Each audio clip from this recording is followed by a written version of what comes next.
Bonjour à toutes et à tous, c'est Émilie Monté, neuropraticienne de la Scamden, une méthode neuro-émotionnelle créée par Sandra Scala. Aujourd'hui, nous allons nous intéresser aux lois de l'univers concernant le donner et le recevoir. Avant de commencer, je tenais à vous rappeler que je propose des méditations guidées sur divers sujets, à télécharger et à écouter en illimité. Pour les retrouver, vous pouvez accéder à mon site en lien dans la description. Comme vous le savez, tout est énergie. Cela signifie que vous êtes énergie. Que vos proches, collègues, amis, famille, inconnus sont énergie. Mais également les objets, les événements, les animaux, la nature, absolument tout est énergie. Quand on parle d'énergie, cela signifie également que tout est relié, interconnecté. La façon dont je vais ressentir, la façon dont je vais prendre les informations et la façon dont je vais pouvoir m'exprimer et donner les informations, cela aura un impact sur les autres, sur mon environnement, sur tout ce qui se trouve autour de moi. Lorsque l'on parle de donner et recevoir, cela agit de la même façon. Si vous donnez beaucoup et que vous n'avez rien en retour, il faut s'interroger sur la façon dont vous le faites. Si vous ne donnez rien et que vous n'avez rien en retour, il faut s'interroger sur le pourquoi. Quelles énergies ont été bloquées? Si vous donnez rien, mais que vous recevez quand même beaucoup, là aussi, il faut s'interroger sur les blocages que cela peut générer. C'est ce que nous allons voir dans cette vidéo. Comme vous le savez, je fais des vidéos qui sont quand même relativement courtes et c'est pourquoi nous n'allons pas rentrer dans les détails. Si ce sujet vous intéresse, vous pouvez échanger en commentaire votre point de vue. Vous pouvez faire vos propres recherches. Nous pouvons en discuter ensemble et vous pouvez échanger toutes les informations que vous avez déjà en votre possession. Alors, prenons le premier cas de figure. Vous donnez beaucoup, mais en échange, vous n'avez rien ou très peu. Pourquoi ? La première question qu'on doit se poser, c'est toujours sur nous-mêmes. Quelle est la façon dont je vais donner ce beaucoup? Est-ce que je me respecte quand je donne? Est-ce que je respecte mes croyances, mes valeurs et mes limites? Si la réponse est non, alors c'est normal qu'il y ait un blocage énergétique. Si la réponse est oui, est-ce que vous donnez beaucoup dans l'espoir, dans l'attente d'avoir un retour? Ou est-ce que c'est avec une réelle perte de l'ego? La question à se poser également, c'est vous donnez quoi et à qui? Et pour quel retour? Vous êtes-vous bien positionné quand vous avez donné? Avez-vous été assez clair, assez explicite? Je vais vous laisser répondre à toutes ces questions parce que chacun est différent.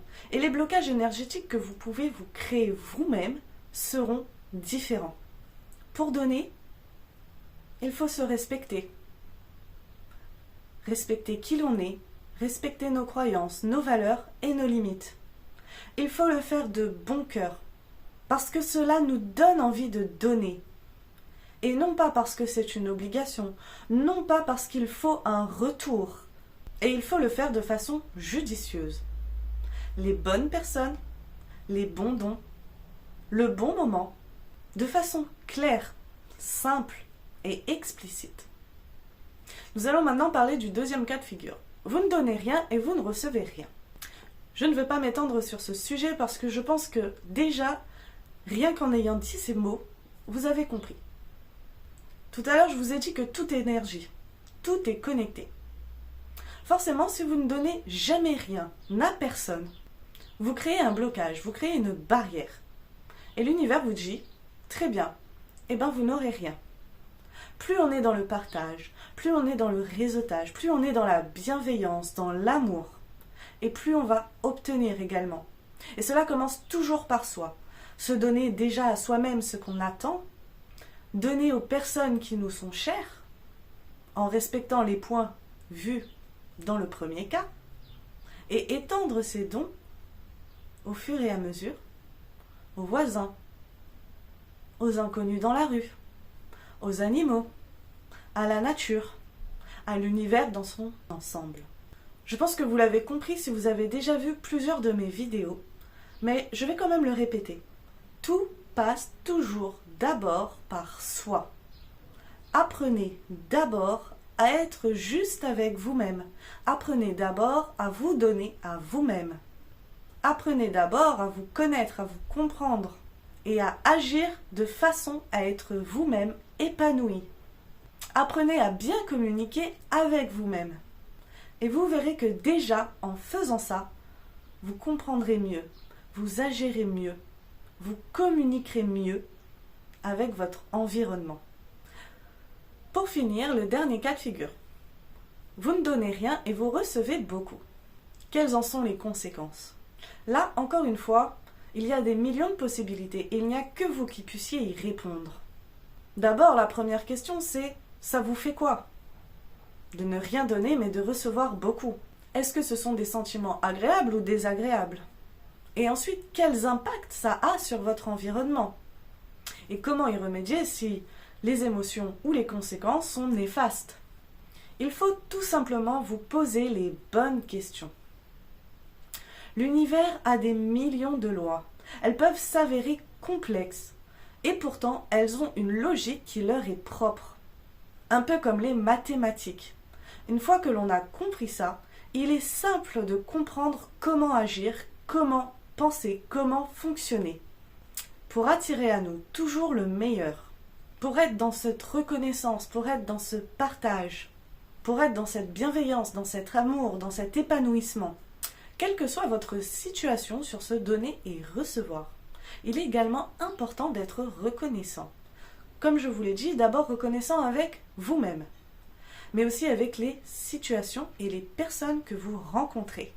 Cela peut être des situations ou des personnes qui peuvent être difficiles. Pourtant, il est tout à fait possible d'être reconnaissant de ça. Parce que c'est ces personnes ou ces situations qui vous ont ouvert les yeux et qui vous ont fait comprendre que vous pouvez changer et évoluer pour avoir mieux. C'est ces personnes qui vous ont aidé à trouver vos propres limites pour pouvoir vous réajuster. Et lorsque c'est du bénéfique, lorsqu'une situation est bonne, lorsqu'une personne est bienveillante, lorsque vous recevez, il est important d'être reconnaissant, que ce soit envers vous-même, envers cette personne et envers l'univers, pour pouvoir continuer d'attirer ce bénéfique. Plus vous êtes dans le respect de vous-même, plus vous êtes dans l'amour, dans la bienveillance et dans la reconnaissance, plus vous avez de la gratitude envers vous, votre environnement, les personnes qui vous sont proches et l'univers, et plus les énergies seront fluides, plus il y aura une libre circulation, un meilleur échange du donner et du recevoir. Je vous le répète, ça commence par vous, mais ça s'étend également au quotidien sur des petits gestes. Je vais donner un exemple pour terminer cette vidéo. Vous êtes chez vous, avec votre famille, votre partenaire, votre enfant ou une amie, et vous avez du temps libre. Vous aimez cuisiner et donc vous allez décider d'offrir un bon repas à cette personne. Cela commence par vous puisque vous êtes en accord avec vos valeurs. C'est une chose qui vous plaît de cuisiner. Vous vous respectez parce que vous le faites quand vous avez du temps.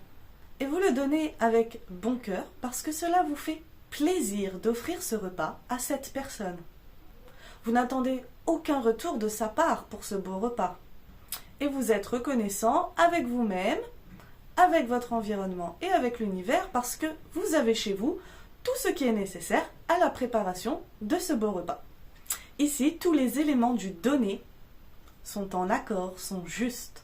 Vous le donnez à la bonne personne et au bon moment parce que c'est le soir que cette personne a faim et qu'elle est heureuse et reconnaissante que vous donniez ce repas. Eh bien, en retour, qu'est-ce que vous avez? De la reconnaissance, de la gratitude, peut-être des gestes d'affection, des remerciements. Et qui sait, peut-être que plus tard, cette personne vous offrira elle également un bon repas, ou peut-être plus tard, cette personne vous offrira un cadeau qu'elle estime également juste. Mais ce sont des peut-être, parce que vous n'attendez rien en retour. Dans tous les cas, cela vous fera plaisir d'avoir donné et de recevoir, quelle que soit la forme de la réception. Vous serez reconnaissant et dans la gratitude. Eh bien cet exemple-là, il s'applique à tous les éléments de votre vie, à toutes les situations, à toutes les personnes. Alors, posez-vous les bonnes questions et autorisez-vous à donner votre avis en commentaire. Autorisez-vous à ouvrir le dialogue pour, en échange, recevoir peut-être des conseils, des expériences, des nouvelles façons de voir, une conversation intéressante et plus encore. Je vous dis à bientôt pour une autre vidéo.